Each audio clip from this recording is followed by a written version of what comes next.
Hello, you might be wondering where I am. I'm in a parish which is called St. Lawrence, and it's located in San Jose, California. This particular church is where a good friend and classmate of mine, Ernesto Orci, was assigned. The two of us went to seminary together, took a lot of classes together, and now I have the pleasure of interviewing him today, May 23rd, which just happens to be our third-year anniversary as priests. He was ordained the same day that I was here in San Jose, in the San Jose Diocese, but I was ordained in the Archdiocese of Boston. We couldn't attend each other's ordinations, but I'm here to interview him today. So welcome. I have some questions for you, okay? Okay. So if you wouldn't mind sharing with us your experience of being here in the parish. It's been a great first assignment as a priest here in this parish, and it's a parish that has a multicultural community. We have, I guess, the Anglos who established the parish, the older part of the community. We have a large Filipino community here that is active, and 3 years ago, just before I came, they started a Spanish Mass. So we have a Spanish-speaking community that also is involved in this community.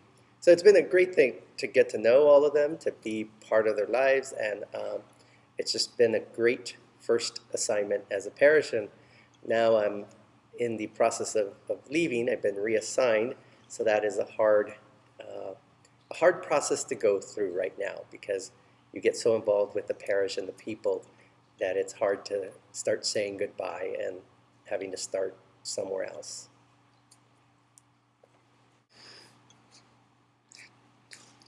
Wow, a new assignment. I'm going through the same transition. Mine is coming up June 5th. I'm going to be the full-time director of the Deaf Apostolate, but that means uprooting myself from a wonderful parish that I've been in Hopkinton for the last 3 years. It seems that time goes so fast. How do you feel about that transition? You and I both have what we call the vow of obedience to abide by that came in terms of our commitment to the bishop. And we made that vow since our diaconate. So I'm wondering. Yeah, it's one of those vows that we take, and it's interesting how it has to come out when the bishop asks us to take a new assignment. When I received it through one of his board members to take on the new assignment, and my first inclination and my first words would be, or thoughts, is to say, no, I want to stay here, because I've become so involved and connected to this great community of St. Lawrence.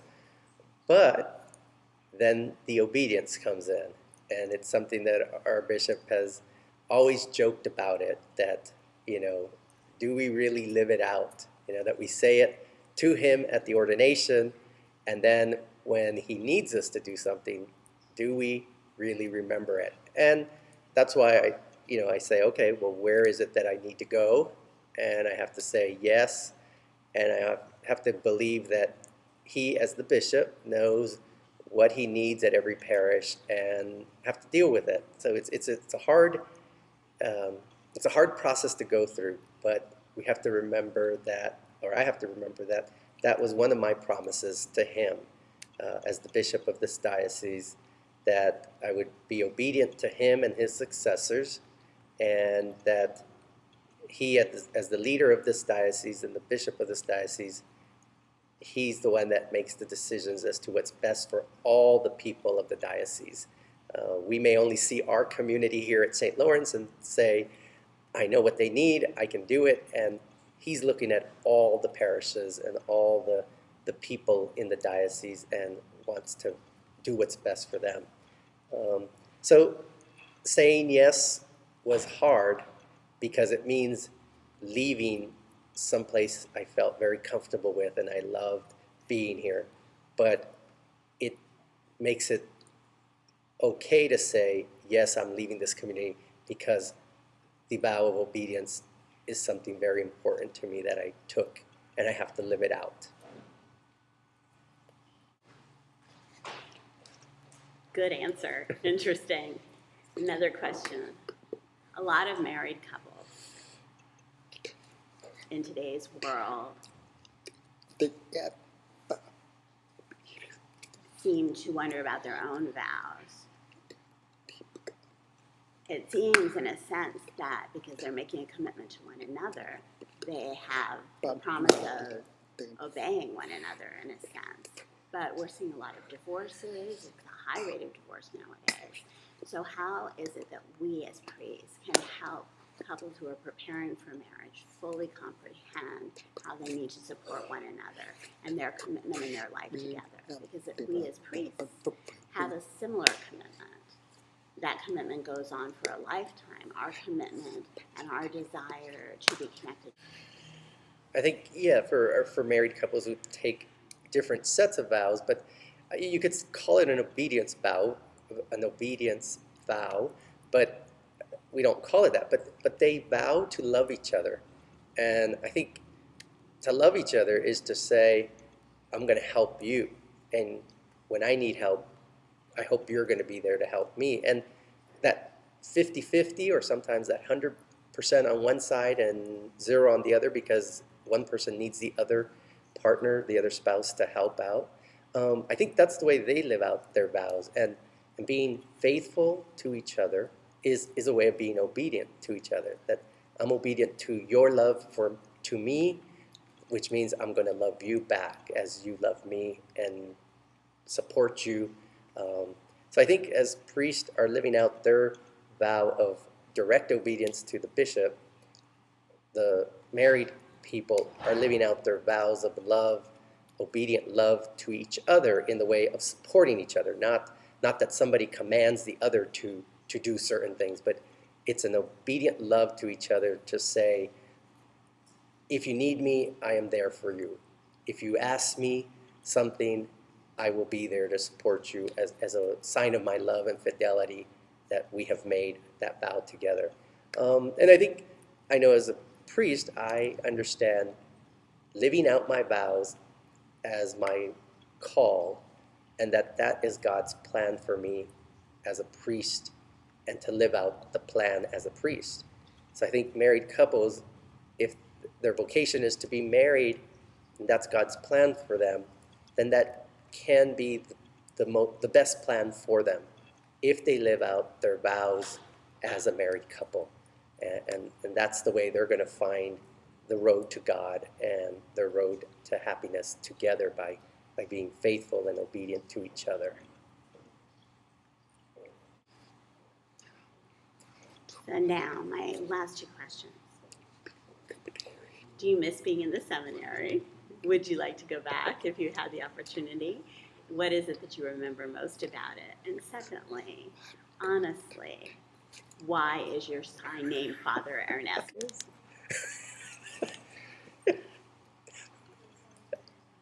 Very funny. When we get together with other priest friends and classmates, I think we miss being at the seminary for the reason of the times that we had together, the hanging out together, and even our study times, study groups, which lasted hours and hours, and it was more of joking around and a little bit of study and a lot more joking and just communicating and talking about things going on, and then study a little. I miss that part of the camaraderie, the companionship, being with my classmates, enjoying those fun events. So I miss that part. I don't miss the classes and the studying and the exams and papers and reading, which is the study part of seminary, but we got through it. But the funnest part of the whole years, or the years of formation, I think, were the relationships with people and living those out as classmates and fellow brothers and with others in the seminary, from the staff and the sisters and just living together in that community. That's what I miss from seminary. So I'd love to go back if we can have all those fun times again and do without the studying and the other hard work. So then the second question, right, is the famous my sign, right? What is it? My sign, name sign is Father Ernesto. Somehow people think that I talk too much, so that comes from the E, Ernesto, but really it's only because I was caught talking at a restaurant when we were supposed to be signing and not using our voices after we had our ASL class with Father Shawn in the seminary. And I was forgetting all my signs, so I had to like sneak a few words here and to the next person. And somebody caught me talking. I think it may have been Neva, who then told Father Shawn when he came back. But I forgive them. And that's where Ernesto came from.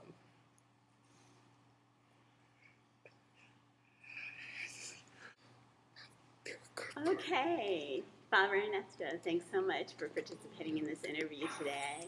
I'm so happy to have been able to celebrate Mass with you today. Wow, it was just such a wonderful celebration, great community. You had a full house.